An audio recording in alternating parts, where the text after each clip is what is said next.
State spokes person Imran नबी डार साहब हैं, हमारी सोशल मीडिया की हेड हैं सारा हयात शाह, हमारे इफ्रा जान हैं जो हमारी कश्मीर की स्पोक्स पर्सन है, हमारे सरदार साहब हैं हमारे माइनॉरिटी विंग के हेड। मैं आप सबका बहुत खैर मकदम करता हूँ। आपको तकलीफ देने का ये कारण था कि जो कल सीईओ की तरफ से एक स्टेटमेंट आया है जिसमें 2-3 चीजों पे हम आपके सामने कुछ बातें रखना चाहते थे। एक तो ये बात बहुत इंपॉर्टेंट है, देखिए इस मुल्क की सबसे बड़ी खूबसूरती इसकी जमहूरियत है, और जमहूरियत की जब हम बात करते हैं तो जमहूरियत बनती लोगों से है।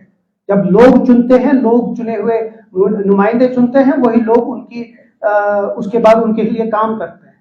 अब जब आप यहाँ सीईसी की तरफ से आया है कि anybody who is ordinarily a citizen here can register as a voter, पहले तो इसमें क्लैरिटी नहीं है कि अगर आप ऑर्डिनरीली सिटीजन कहते हैं तो उसका जो पूरा क्राइटेरिया है वो क्या है।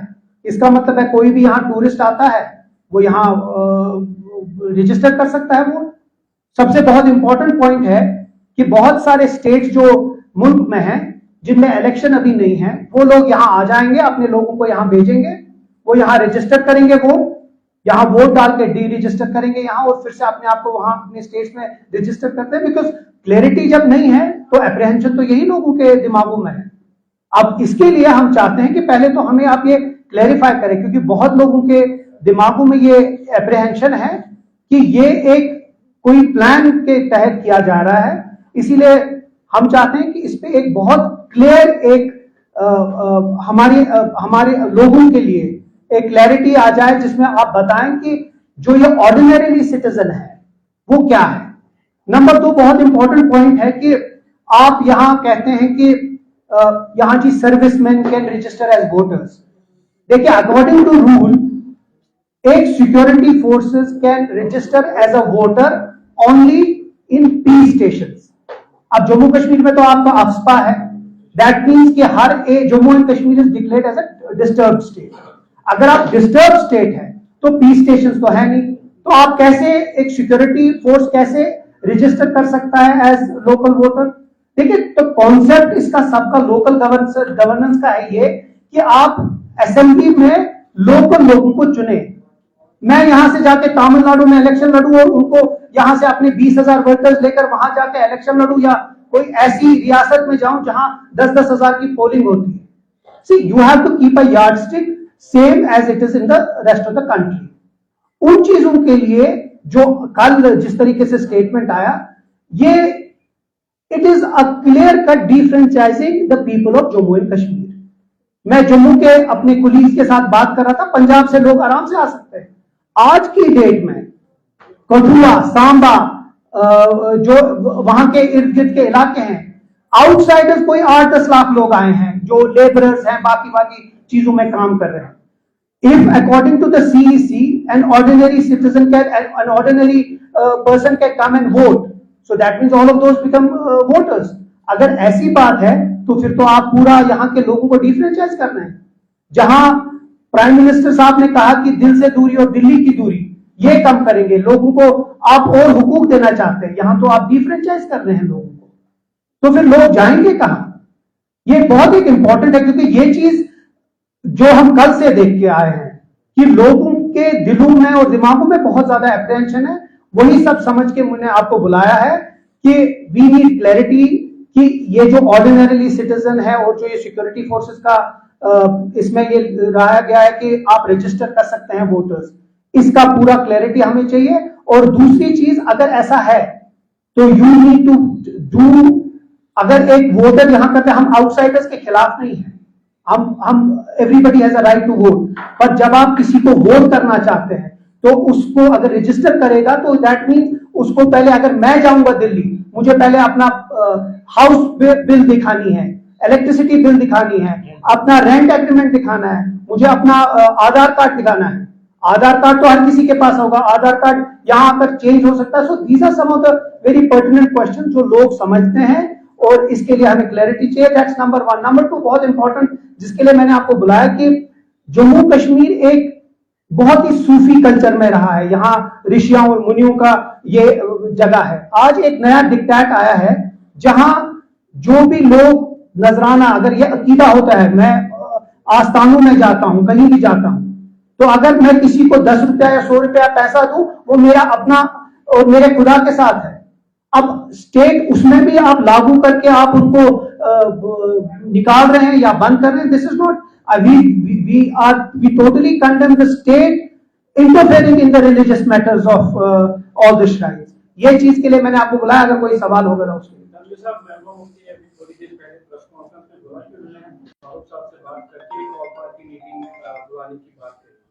तो नेशनल कॉन्फ्रेंस इस वहाँ पर क्या कर रही है और नेक्स्ट कोर्स ऑफ एक्शन क्या होगा? आप जो क्लियरिटी मांग रहे हैं वो तो बिल्कुल कल सीईओ की प्रेस कॉन्फ्रेंस में सब कुछ साफ हो गया है, तो अभी भी क्या क्लियरिफाई करने की जरूरत है जिससे आपको ये लगे कि ऐसा कुछ नहीं हो रहा है कि बाहर के वोटर्स भी रजिस्टर कर सकेंगे जम्मू कश्मीर में? देखिए, सबसे इंपॉर्टेंट जब आप डॉक्यूमेंटेशन की बात करते हैं, एक आदमी अगर बाहर से आता है, जब आप ऑर्डिनरी बोलते हैं उस पर लिखा गया है कि आप अ बिजनेसमैन, अ स्टूडेंट और वर्किंग है। अब आप क्लैरिफाई कीजिए कि उसका ड्यूरेशन क्या है, क्योंकि आप इसीलिए ये प्रेस कॉन्फ्रेंस का मकसद ही ये है कि एप्रीहेंशन है लोगों के दिमाग में। क्या कल गुजरात, महाराष्ट्र या नागपुर से कोई आदमी आके अपने 30-40 हजार लोग यहां लाकर किसी जगह रजिस्टर करे, वहां इलेक्शन लड़े, जीते, उसके बाद वापस चले जाए? तो isn't that a deep it's against the privilege of the state assembly? So these are some of the questions that we make. Regarding आपका दूसरा सवाल है, महबूबा जी ने अगर डॉक्टर साहब से बात की होगी, दैट इज फॉर वो तो लीडरशिप तक है, whatever they will decide. But as far as the National Conference is concern, we are very particular about this subject, जहां लोगों को जानबूझ के विक्टिमाइज किया जा रहा है, जहां ये होना चाहिए था कि लोगों को और मौका देना चाहिए था कि वो बाहर निकले, लोग वोट करें। यहां तो लोगों को आप you are pushing them to the wall. और आप ही के माध्यम से मुझे लगता है, मैं अपील करना चाहता हूं जम्मू कश्मीर के लोगों से कि this is the right time to go out and register your vote, so that ये जो ये सैफरन पार्टीज है जो ये जानबूझ के आप लोगों को डिफ्रेंचाइज करना चाहती है, इन लोगों इनको एक मुंह तोड़ जवाब दे।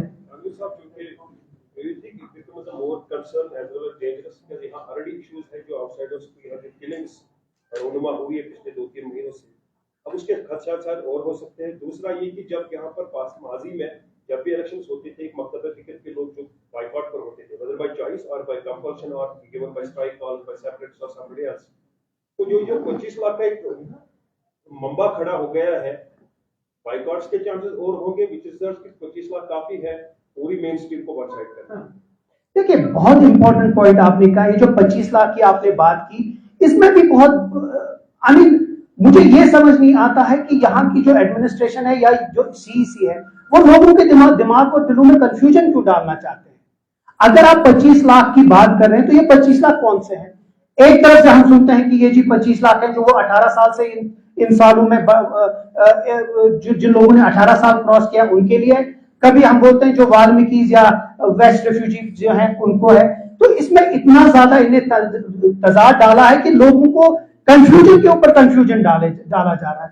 इसीलिए हमारा मकसद ही ये है कि अगर आप लोगों की पार्टिसिपेशन चाहते हैं, जमहूरियत में भरोसा करते हैं, जमहूरी इक्तिदारों में भरोसा करते हैं, तो आप लोगों को पहले ये क्लेरिफाई करना चाहिए कि do you want democracy in Jammu and Kashmir?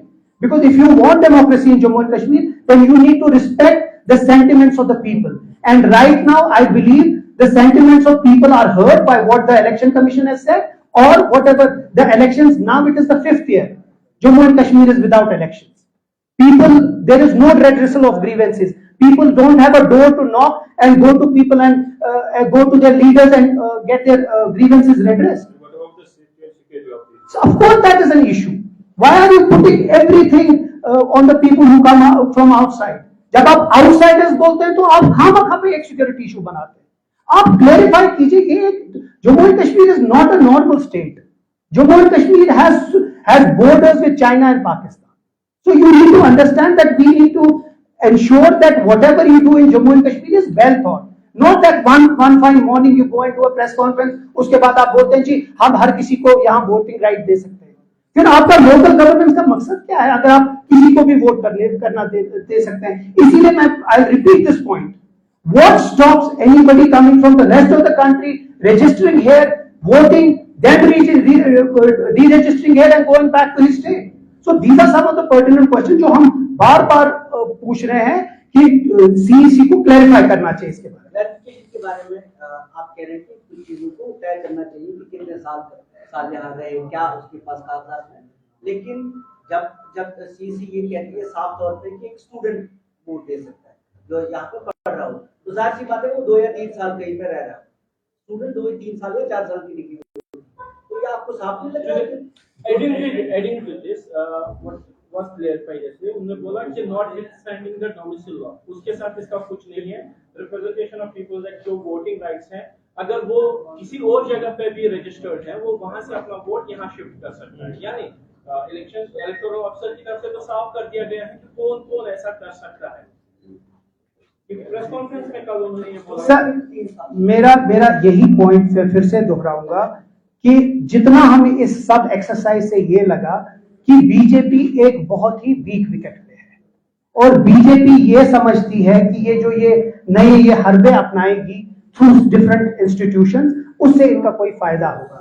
अब आप मुझे ये बताइए, अगर आप यहां 1 साल पढ़ने आते हैं तो how can you have voting rights to vote and elect a local representative? Unless there is some sinister plan behind it, I don't see. I mean, I can't go to Delhi or Bombay if I'm a temporary resident there. I can't vote. I have to show that I have an Aadhaar card. मेरे पास घर की वो सारी ये होनी चाहिए, bills होनी चाहिए, तब जाके मैं एक वोटर बनूंगा।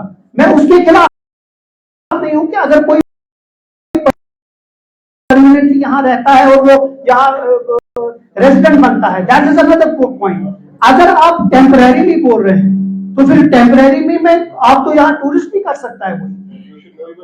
सो द फैक्ट इज, और बहुत इंपॉर्टेंट है, according to the People's Representation Act, the CEC can only do the electoral process. He has no right to decide whether there should be a temporary voter should be given the right to exercise his votes. So these are some of the rules and procedures that go according to the law. और आप उसके खिलाफ जा नहीं सकते। इसीलिए मैं बार बार कह रहा हूँ, शायद बीजेपी आप बाहर वालों को लाना चाहती है अपना जो एजेंडा पूरा करने के लिए, बट मुझे पूरा यकीन है कि बीजेपी जिस दिन भी इंशाल्लाह इलेक्शन होगा, जम्मू कश्मीर के लोग बाहर निकलेंगे और वो इनको मुंह तोड़ जवाब देंगे थ्रू द बैलेट, और वो बराबर वही जवाब होगा जो जवाब इनको बाकी स्टेट्स में मिलेगा इंशाल्लाह। मेरे 2 सवाल में दोनों क्लब करके पूछूंगा। तनवीर साहब, एक ये कि जो ये कल प्रेस कॉन्फ्रेंस हुई, इसके बाद फिर एक बार एक थ्रेट आया है मिलिटेंट आउटफिट की तरफ से नॉन लोकल्स को, इन फॉर दैट मैटर इस वक्त फेडरल जो है उनको भी थ्रेट मिला है। एक आपको लगता है कि इस तरह के डिसीजन, इस तरह के जो इससे पहले भी हर घर तिरंगा की कैंपेन चली, उसके बाद भी कश्मीरी पंडित्स को टारगेट किया गया, do you think? I hope it has no bearing on that. We have the National Conference हमेशा कंडेम करती है टेररिस्ट एक्ट्स को। जब भी कोई इनोसेंट या कोई बेचारा मारा जाता है, चाहे वो कश्मीरी पंडित हो, सिक्योरिटी फोर्सेस का हो, या हम लोगों ने नेशनल कॉन्फ्रेंस से बहुत करीबी से देखा है क्योंकि हमारे हजारों लोगों को शहीद किया गया है, चाहे वो लीडर्स थे, चाहे वो वर्कर्स थे। ये सब देख के नेशनल कॉन्फ्रेंस कभी भी इस चीज में कोई दो राय नहीं है कि हम इसको कंडेम करते हैं। अब जहां तक ये सब इंसिडेंट्स हो रहे हैं, आई होप इसका बेयरिंग नहीं हो, क्योंकि ये एक अलग चीज है और वो एक अलग चीज है। हम दुआ करते हैं कि इसका बेयरिंग उसके साथ नहीं हो। बस मुझे लगता है that is it for that.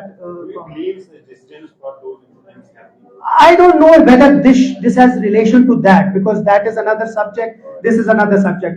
Here the subject is about defranchising the people of Jammu and Kashmir, and we will stick to it that the people of Jammu and Kashmir should be given the right to vote only because they are locals, and no outsider should be allowed to vote just because